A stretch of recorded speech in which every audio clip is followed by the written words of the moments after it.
Hey guys, this is Andre with Ace Power Wash. Today I'll be giving you guys 10 things you guys will need to start your own pressure washing business. And if you stay tuned till the end, I'll give you a bonus.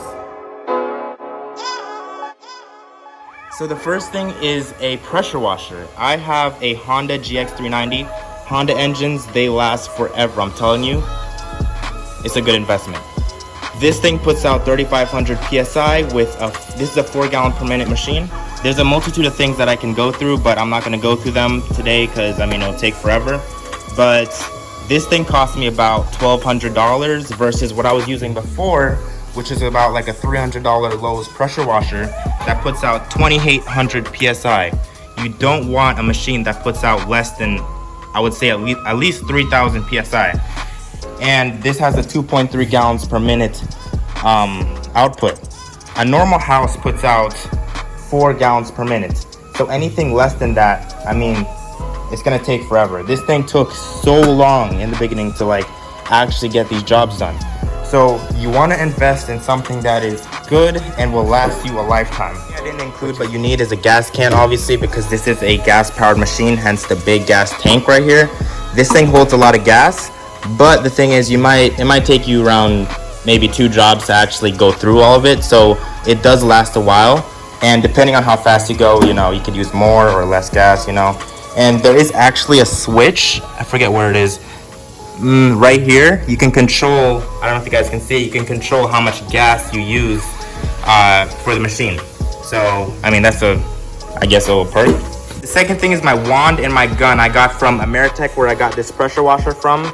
And it came with a couple tips. I got this separately from Lowe's.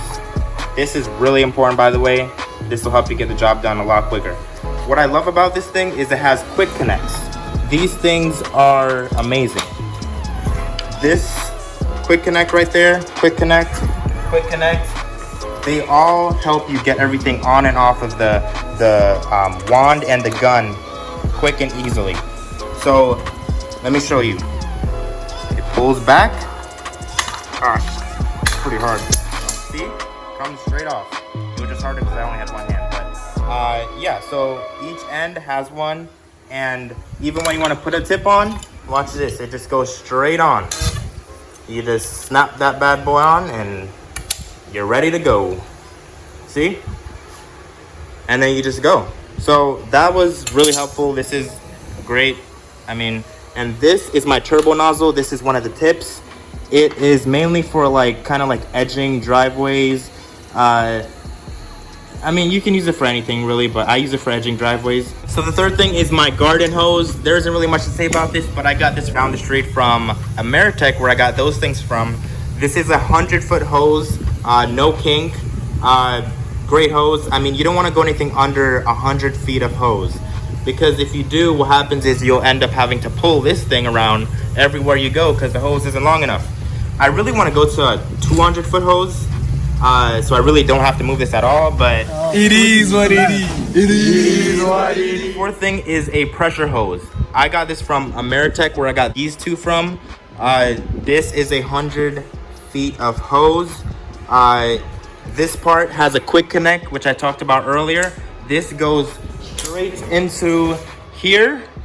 So the garden hose goes through here, comes through the pressure hose. And the pressure hose end has what's called a ball valve. This stops or releases water. See? This turns that way to stop it, release. So it comes out, it goes through my gun, or if I want, I can set it up so it goes through my surface cleaner, which I'll talk about right after this. But yeah, this is a great hose. I still want to get more hose. I actually want to get about 200 feet of hose, so I really don't have to move anything. Same thing with the garden hose. But yeah, one thing I really want to get to is a hose reel, because as you can see, it's real messy and stuff, and I have to keep fixing it. So garden hose is on my bucket list. I have to get those things. So yeah, that's my fourth thing. The fifth thing is my surface cleaner. This is my BE 20-inch roll-away surface cleaner. I got it from Ameritech, where I also got my pressure washer from, and my pressure hose right here.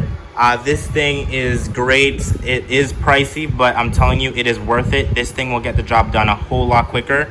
As like everything else, it has a quick connect. So when I'm pressure washing with my gun, if I want to switch to the surface cleaner and, you know, clean the driveway or the sidewalk or whatever, I can just turn off the water with my ball valve from the gun, unclip it with the quick connect, and then, you know, connect it straight. I don't know if you guys can see it. Connect it to this, and then, you know, turn on the water, and I'm straight. The gun's right here. Push, push, you're going. Easy and simple, and it's not that heavy. I mean, it's not heavy at all, actually. This thing is pretty light. It looks heavy, but it's really not. So yeah, that's the fifth thing. The sixth thing is my Downstream Bucket. I use this to pull soap and bleach, or whatever mixture I'm using. Usually I use 2.5 gallons of sodium hypochlorite or pool bleach, which I get from Pinch a Penny. It's over there. I'll go through that in a second.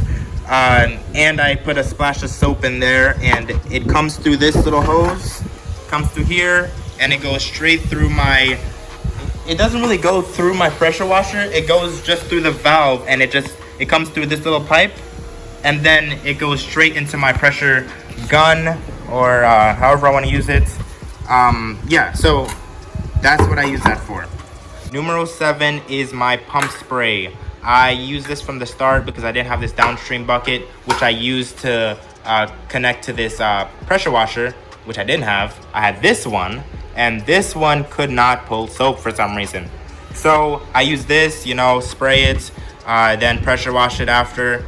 But now I use it for pre and post treating. So this is all 2 gallons of pure SH. This is some strong stuff. So I mean, if you have this bucket, you really don't need this anymore, but it's good to have it as backup. So in case, you know, in pre and post treating, you don't really have to do. It's kind of an extra thing to make it look better. But yeah, good investment. You want to get this thing. The 8th thing is boots, water boots. I mean, I don't really know what to say about this really, but I got this from Lowe's. It was about 15 to 20 bucks. It wasn't expensive at all. I want to get new ones because these ones, I didn't realize they were kind of heavy for some reason. I mean, after a while, from the start, you won't realize it, but after a couple hours, you're like, dang, this thing's really like, you know, you feel like you're lugging some weight. But yeah, so I want to get new ones, but yeah, boots. You really need them. 9th thing is surfactant, aka soap. You need this stuff. This is what I started with, Gain. I still have it. I just throw a little bit in there. I don't really use that much of it. I also have this for now. It's just stuff that I got from Lowe's. There is a better soap that I want to use from this place downtown, which I'll talk to you guys about in a different video. But this is, I mean, it's soap. It removes everything. This is pretty great. You don't really put much soap in your Downstream Bucket. Like as I said before, the pool bleach goes in there and the surfactant or the soap. I usually put maybe, I want to say 8 ounces of this stuff, and just like a splash of you know, Gain, and it gets the job done. That's all you really need. 10th thing you will need is sodium hypochlorite, aka pool bleach. That is what is in that pump spray, and when I downstream, I put it in that bucket. I use 2.5 gallons, so a whole container into that bucket, and then refill it with water and some surfactant. But that is some strong stuff. You want to wear a gas mask or some type of mask when you're using this, because this is some strong, this is legit. I mean, you will mess up your lungs long term if you just keep inhaling this stuff. I got this from Pinch a Penny. This is a place that is in Tampa. I'm not really sure if they have other locations in other cities, but yeah, Tampa, Florida. Each bucket, 2.5 gallons, so 5 gallons total. I want to get a bigger container because I run through that stuff pretty quickly. Another thing is, you don't want to just go to the store and buy regular bleach because this stuff can get expensive. What you want to do is get 2 cans, as if you're getting like a gas can. You can buy these, you get to keep them forever, and Pinch a Penny actually does this thing where if we do 10 refills, you get like 1 free. I guess that's their value proposition. But they do their refills there. They have like big containers where they have just vats of just Bleach, because it is a pool company. So yeah, this stuff, it can get expensive, so just make sure you find your place. Now, as a bonus for you guys that stayed up to the end, this is the 11th thing you will need, and that is a truck. I have a Chevy Silverado. I got this, I want to say, 2 months ago. I left my key, darn. But yeah, this is a good investment. I actually had a Volkswagen Jetta before, which wasn't really helping because everything fit in it, but it was tough to get it in and out of that thing. But yeah, this is a legit work truck. Like, I sold my car, bought this. This was about 14 grand. But I just traded my Jetta in and just exchanged it for this. Financed it. There isn't much on it, but yeah. So this is the 11th thing. Big bed, everything you need right here. So if you guys liked the video, please like and subscribe. Again, my name is Andre Cummings with Ace Power Wash. If there's anything that you guys think that I could have improved on, please comment below, because there'll be lots to come, and I want you guys to enjoy these videos as much as you can. So until next time, guys.